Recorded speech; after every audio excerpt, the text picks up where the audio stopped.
Welcome to Redeemer Lutheran Church. I'm Pastor Gary Lodeholt.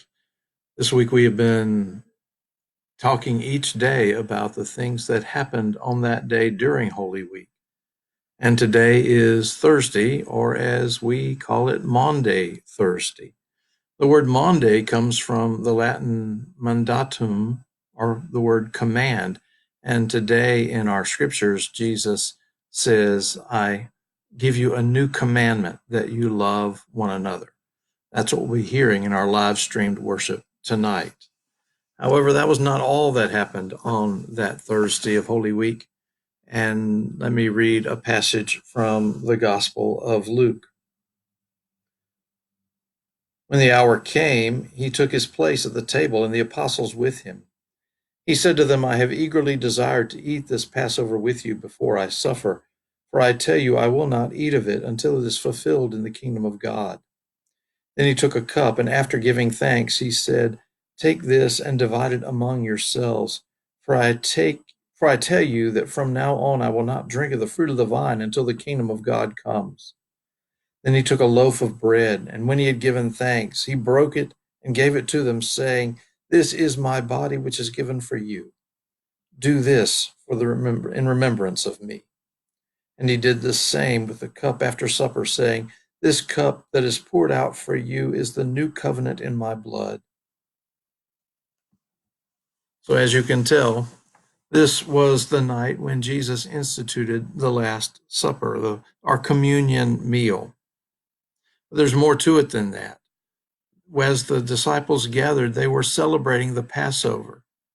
Now, it's a happy confluence of time that Passover in our year right now started last night. So the Jews are currently celebrating Passover as they would have when Jesus was experiencing it that Holy Week. Passover was an interesting meal.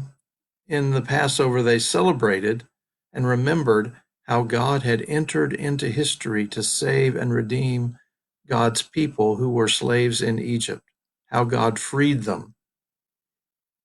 In the Last Supper, Jesus institutes a new meal of salvation, saying, now God frees you in a whole different way with communion.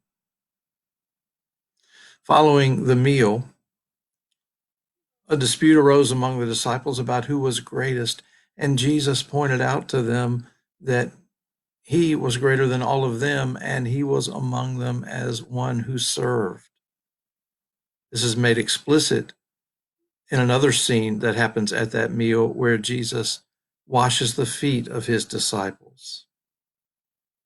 Following the meal, they all went out to the Garden of Gethsemane, where Jesus prayed if this cup could pass from him, but not what he wanted, but what God wanted, while his disciples slept. It was then that Judas brought the soldiers, and Jesus was betrayed and arrested. He then went on trial at Caiaphas's house, while Peter sat in the courtyard and watched from a distance, and eventually denied Jesus 3 times. It was a busy day, an eventful day, a day that reminds us that Jesus came for our salvation.